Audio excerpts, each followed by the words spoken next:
Well, hi there. I thought since you're going to have to read a couple papers, I would do a video version for this assignment so that it maybe make it at least a little bit more interesting, I think. Hopefully I'm in focus. This is the one reflection, the reflection paper, and I'll just go through the questions so that you can kind of follow along and know what I'm talking about. The first one, your global competence. How has your own global competence developed through the GCC certification course, and how has it impacted your personal and professional life? I've been doing this for almost 2 years. I didn't go on the field work last year, a year before last, due to some issues, but as I've taken the coursework, there have been a number of things I've been able to use from the GCC program to be able to utilize in many of my classes. I've taught anthropology. I've been able to use things certainly in economics. I've taught development economics as I've been taking this course. This last year and this year I am doing a social entrepreneurship class, and there have been a number of things from the courses I've taken through the GCC that I've been able to use. Actually, just last class, there was an assignment about 100 people that I don't even remember which class it was in, but if the world was 100 people, what would the different breakdown in religion be? What about literacy?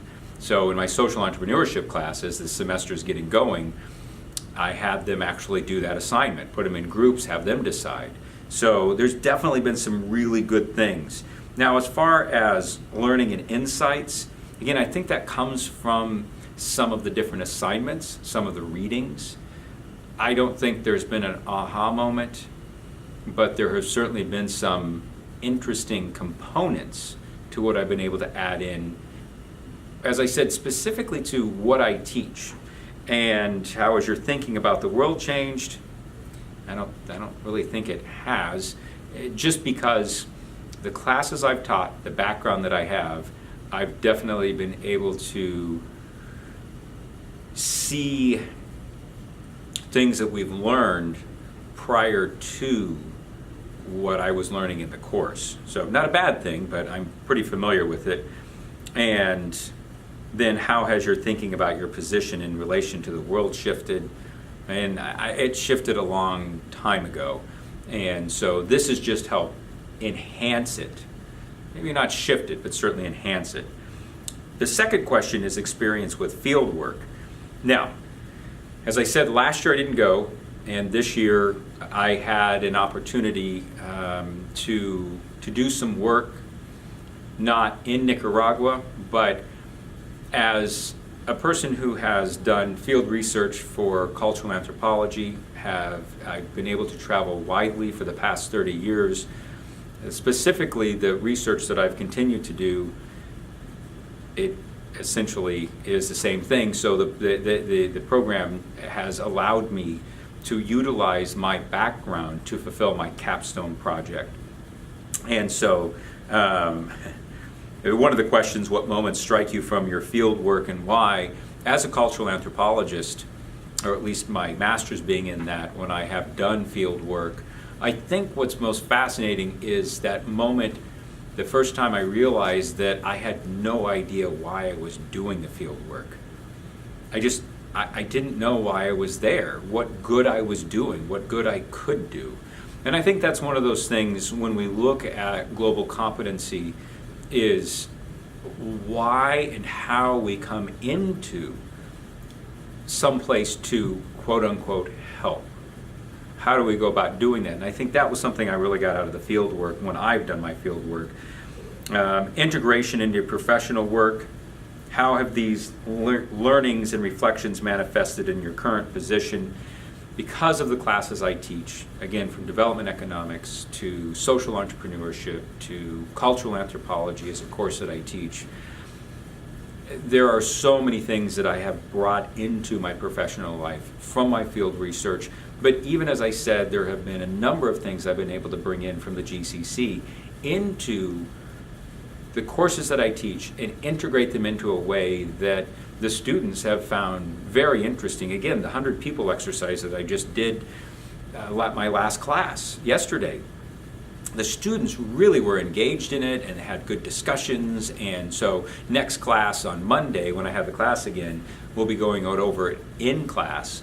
And some of them they end up getting right, but there's a lot of them they're very off on, and this helps solidify a better understanding of the world around them from a language standpoint, from a sex standpoint, as opposed to gender, and a religious standpoint, a technology standpoint. So really, really interesting.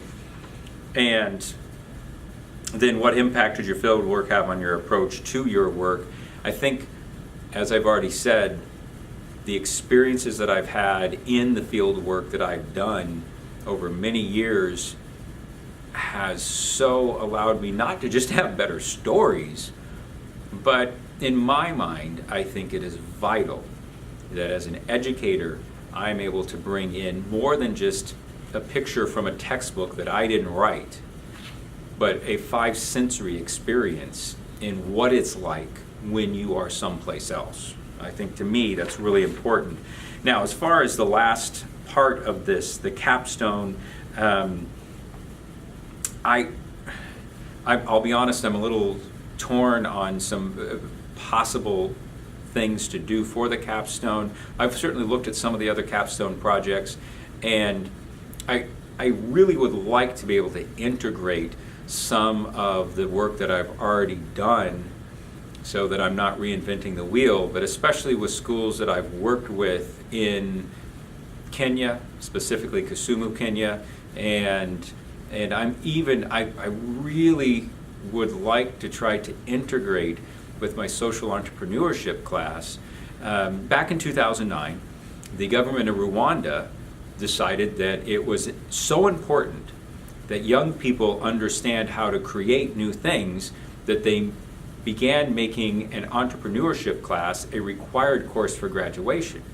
And I've certainly thought about seeing how I could maybe hook up with some schools in Rwanda to create a program that other schools in other locations could utilize.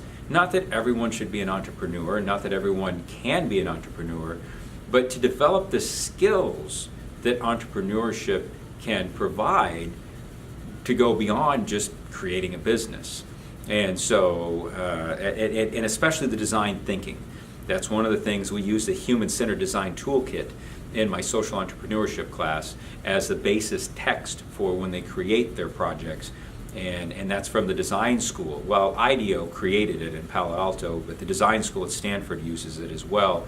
So there's some really powerful things that come from that. So that's kind of the direction I'm going.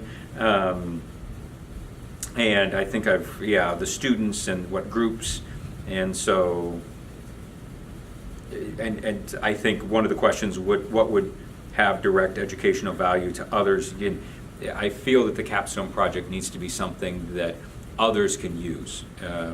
I think all too often projects like this end up being a one-off, and there really isn't any long-term follow-through. And it's just like with my high school students, like, oh, it's a one project, I'll do it, I'll get it done, I'll move on. If I'm going to spend the time to do this, I want it to be something that I can utilize in my class for the long term. So I think that's it. So hopefully this isn't too long, but I got all the right questions in there. So enjoy watching.